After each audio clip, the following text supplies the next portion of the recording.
About to hit this old dusty trail to get ready for the Divine Black Femininities gathering this weekend in Chattanooga. So, after I posted the video yesterday, I was rediscussing. I had a moment, and so I was putting some things in the group chat. And while I was typing in the group chat, it dawned on me that not only are the NCLECTAs that come into your life as a bad bitch not your match, because that's the first thing, right? That was what I was discussing yesterday. Is that, hold on, guys. All right. I'm listening to my GPS, but hold on. Let's start here. Greetings. I am the Apetabi Elosha Oshunyami Akala Tunde, and my YouTube channel is called Got to Be Oshun TV. And what we do over here, what is my life's mission, and what I do with every class I teach, every lecture I present, and every book I write, is to free Black women and femmes from the patterns, from the white, masculine, imperialist patterns of mammying and muling, and give us the tools that are required to instead take that energy that we have been taught to give to everyone else and turn it back on ourselves, therefore having what we need to fulfill our destinies. So, welcome. Let's start off with that. Now, let me get into a little cursor to the video that I'm about to make now.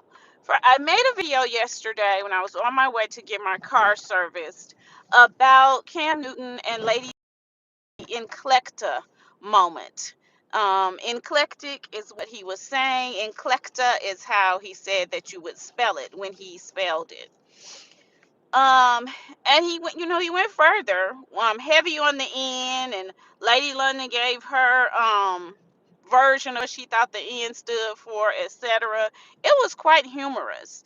But watching the exchange, I haven't watched the whole video, as I said before. I've only seen specific clips, but this was the longest clip that I watched because I must say I was a little bit fascinated by how the exchange was going. And after watching that long clip, what I realized is what I said in yesterday's video, which is, and also I apologize for those horrible eyelashes of yesterday. Oh, my eyelashes look crazy when I went back and looked at the video. So my apologies for the horror of the lashes.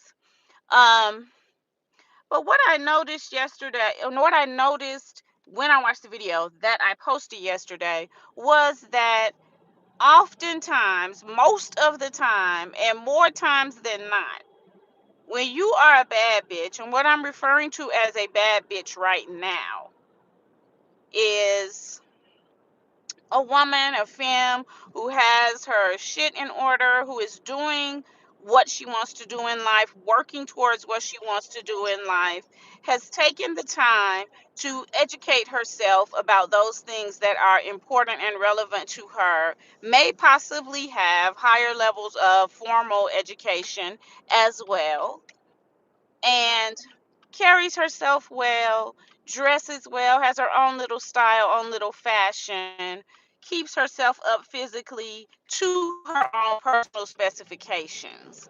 When you are a woman like that, and as I was saying yesterday, that's me, that's my friends, that's the group of women that I keep around me.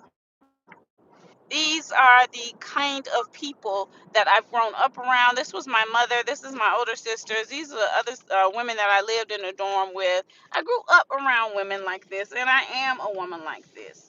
And what happens inevitably when you are a woman like this is that people like Cam Newton, who is considered to be the height from a white masculinist imperialist measuring rod. He's considered to be the height of black masculinity by many, not by all, of course. I'm not saying that I speak for all, but I'm saying for many people, he is considered to be the top. He apparently is wealthy. He played professional sports, which usually makes someone wealthy. I don't know his bank account, so that's why I'm using the term apparently. He apparently is tall. Again, I don't know his height, but I know that within the white masculinist sector, people are obsessed with tallness for some reason. He apparently is tall. He apparently is bulky, which people say is important in a masculine figure. He's very loud. He's very outspoken. He's very opinionated, and he is very ostentatious in his dress, in the way that he carries himself, in the things that he says and does. So he, for many people, is the top. As I said yesterday, these are the kinds of people who are pedestalized within our community as we continue to mimic white masculinist imperialism. So, unfortunately, when you are a woman that people see holding particular positions or on a certain level, these are the people that people continue, these are the types of men that people continue to pair you with and match you with. And, say, oh, I think you should meet my friend. Oh, I think my friend would work for you. And as I confessed, both of my husbands and all of the men that I've been in long-term serious relationships with were actually this dude, right? My first husband was the PWI version. He went to Vanderbilt. My second husband was the TSU version. And third, very long-term relationship, fiance for a moment, was the Howard University version, right? So I've had the versions of this somewhat because other people believed us to be a match. And when I met them, to be quite honest, I thought, this is probably the closest to somebody like me that I am going to get. And so, I rolled with it. I went with it. However, as I was typing in the group chat about NCLECTA and about the fact that I had just made a video about it, another thought popped into my mind. And that thought is, when you match with someone like that, when you are in a romantic relationship with someone like that, when you find yourself married to someone like that, somebody asks you to marry them to an eclecta, and I'm gonna use this term for a minute, right? Because it covers the spectrum of what a lot of highly intelligent, highly I don't know what to say. I don't want to use the term successful because it's not always an economic thing, and I feel like when you use the term successful, you're singling out economics. But highly educated women, women who exist, I guess I would have to say, in a higher realm, who have taken their lives to a higher realm and who live there, right? When you find yourself in a romantic relationship with an eclecta type of person, what inevitably happens, and a big part of what we were seeing happen in that interview, is that that person sees themselves to be in competition with you. That was the crux of what was happening in that interview, is that he saw himself to be in competition with her. And I'm sure that he realized that she was more well spoken than him, more well read than him, right? Educationally advanced beyond him. And that formal education, as well as just the personal education that she's taken the time to give herself, that she's taken the time to seek out for herself. I'm sure he knew that. I'm sure he could see that. And the reason I know is because of how he was choosing to compete and the things that he was doing from a competitive perspective. That's what happens when you get in a relationship with somebody like that. They make it their business to not only compete with you, but to eventually, when they can't win, because they're not going to win against you intellectually, right? And they're not going to win against you socially. The social status that you have and the social standing that you have come from the things that you have been committed to, the things that you have put time and care into. So they're not going to beat you intellectually. They're not going to beat you in a verbal debate. They're not going to beat you socially. And so what happens is, after they realize that they're losing all of those competitions, then they begin to just try to destroy you. They're not going to win the competition, so they make it their business to destroy you mentally, destroy you intellectually, and destroy whatever social status that you have, right? Isolate you from your friends, keep you away from those people who are helping you to reach whatever goals it is that you're trying to reach. So the reality is, while people are consistently pushing you toward, inevitably, that is the type of man, as my friend said, that's going to be your biggest op, that's going to be your biggest hater, and that is going to try his level best and dedicate a huge part of his life to destroying you, right? To bringing you down. Now, two reasons for this. First reason is that people like that, NCLECTA type people, the reason he spelled out NCLECTA, the reason he said heavy on the end, the reason that all of that occurred is because people like that cannot take an L. They cannot take an L. And what I mean by that was, if someone says, oh, the word is eclectic. Oh, damn, you're right. Move on. You said, oh yeah, you sure is right, and moved on. It did not require you to lean into eclectic. It did not require you to spell a word that you just realized that you had made up. None of that was required. You could have just took the L. The word is eclectic. You're right. Didn't realize that. Thank you. And moved on. You can't take an L. And we can see that this person is unable to take an L. People of that type, of that ilk, are unable to take an L. So if they're unable to take an L in a conversation, what I can guarantee you, having been with them all these many times, is that they cannot take an L anywhere in life. Should you get a degree before them? Should you move ahead of them socially? Should people request you to lecture or to do other intellectual things with them instead of them? Should people in any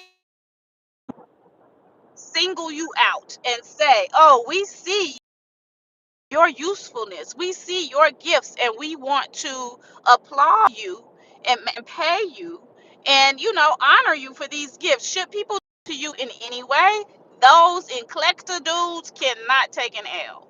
So they are going to put their foot in that. They are going to stomp all over that. You ever see somebody come and kick over a sand castle? That is what dudes like that are going to try to do to your hopes and dreams and goals, in as much as they can. Second thing about people like that, and them trying to destroy your life is built on what I am about to say. The second problem with people like that, with men like that, is that the patriarchy, white masculinist imperialism, the masculinist part of the phrase is talking about the patriarchy. The patriarchy has promised them that because they were born with a penis, they are the biggest, the baddest, and the best in any situation. And especially in any situation that they see as a competition between them and someone who was not born with a penis. If you were born with a penis, you automatically are smarter than her. You automatically are better than her. You automatically are stronger than her. And if you were born with a penis and you're tall and bulky, all the more so. So they cannot take an L also because the patriarchy has given them unrealistic expectations. The patriarchy has lied to them and said no matter who the person who wasn't born with a penis is, you are smarter than them.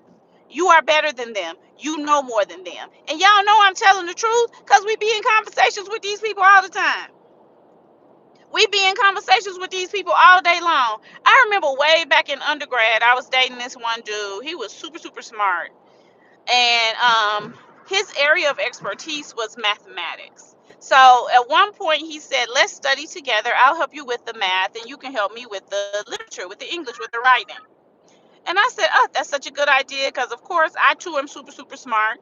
And that's my area of expertise is literature and writing. And as you guys well know, if you know me at all, math is something that I cannot do. I cannot grasp, probably because of very early math trauma that I had going to integrated schools with mean white teachers who actually physically abused me during math class. Probably that's the reason I can't do it. But be that as it may, by the time I got to undergrad, couldn't do math. So he was like, okay, we're going to study together. I'm going to help you with the math. You're going to help me with the English. And I said, okay. So we were doing the math homework. He was pointing stuff out. No, you're doing that wrong. Okay, no, don't do it that way. Do it this way. I was like, oh my God, so glad for your help. The only other people who ever helped me like this have been my brothers. And now that they've moved away, I don't have this kind of help, blah, blah, blah, blah. It was so helpful. Then it came time for me to proofread the paper that he had written. So I was saying, okay, this is incorrect, that's incorrect, this is incorrect. Every time I would say something was incorrect, we would have to argue about it. How is that wrong? Well, what's wrong with that phrase? Well, why can't you say it that way? Every time I pointed something out, we would have to argue about it, even though this was my field of expertise. I scored so high on my English placement test, I didn't have to take any freshman English classes. I started in the classes with my major. When I was a freshman at Fisk, I started out with the classes in my major because I didn't have to take any of the lower level English classes. That's how high my expertise was in that field. So I'm trying to help him, and I tell you, everything I would say, we would have to argue about it. And not that that was the first time in my life that had happened to me, but that was the first time that I realized what was happening. He didn't think I knew what I was talking about. I'm trying to help him to write his paper better. I let him help me do my math homework better. He refused to take my help as far as writing the paper is concerned. That is part of what the patriarchy has assured men of.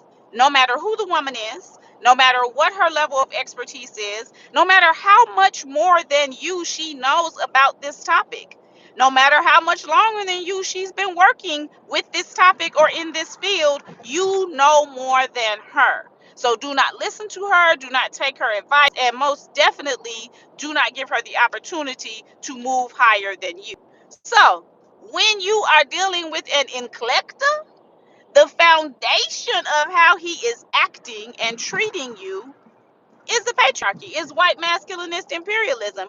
Not only can he not take an L across the board, but he definitely is not going to take no goddamn L from a person who does have a penis. That's not happening because the patriarchy has told him that there's no way in the world that you can be ahead of him or above him in any way. Even if you're older than him, smarter than him, got more education than him in that field, in that particular thing, you can't be ahead of him because you do not have a penis. So this is another reason that this person cannot take an L. So I had to come on here and say, and y'all know I'm a Scorpio, and I was also raised by hippies and have been in the Black nationalist Pan-African movement since I became an adult. So everything is a conspiracy to me. So it be feeling like a conspiracy. When these people get into your life, when somebody matches you with them romantically, you're like, damn, did y'all want me to be destroyed? Because this motherfucker came to destroy me. This motherfucker's aim and goal is to destroy me. So yeah, that's what I was thinking. Those are my further thoughts on that particular video from yesterday. That is my part 2, right? Beware of NCLECTA. Beware of NCLECTA ass niggas, right? They cannot take an L, and more than likely they have come to destroy you. More than likely they don't mean you any good. More than likely they mean your ass some harm. Honestly, that is the reality of it. Honestly, more than likely they mean you some harm, and they wind up being your biggest op, your biggest hater, and the person who tried their hardest in their life, in your life and their life, to destroy you. All right, that is it for me. Again, my apologies for my horrible lashes of yesterday. I threw them on quick, didn't have a deep look at them, and didn't look at the. I'm not looking at the video as I'm making the video. You know, I'm just driving. So when I re-looked at it last night, I was like, "What is going on with my lashes?" So it was hilarious to me. We can laugh on it, we can chuckle on it. I mean, I'm a bad bitch either way. I'm beautiful either way. We're all aware of that. But I did hate those lashes yesterday. But enjoy the rest of your day. If you're going to be in Chattanooga this weekend, I look forward to seeing you. Ecstasy, abundance, and bliss, and all of the gifts of Oshun. For all of those within the sound of my voice who are wishing the same for me and mine. And as always, we wish the lessons of life on those who are ignorant enough to wish us otherwise. And on this same note, before I go, I want you to take note of the NCLECTA dudes in the comments. There are NCLECTA dudes that follow me for the purpose of trying to throw everybody off of the message because, again, they can't take an L. They don't have the ability to create their own channel and have their own channel thrive and grow. So they have made it their business to come over here out of jealousy and out of ineptitude and ignorance and the inability to do things on their own. They have made it their business to come over here and to try to destroy mine. So NCLECTA dudes is always lurking. They be in your comments. They be lurking and trolling on your page. They be lurking and trolling in your life. Beware of the NCLECTAs in your midst. All right. Enjoy y'all's day. Peace.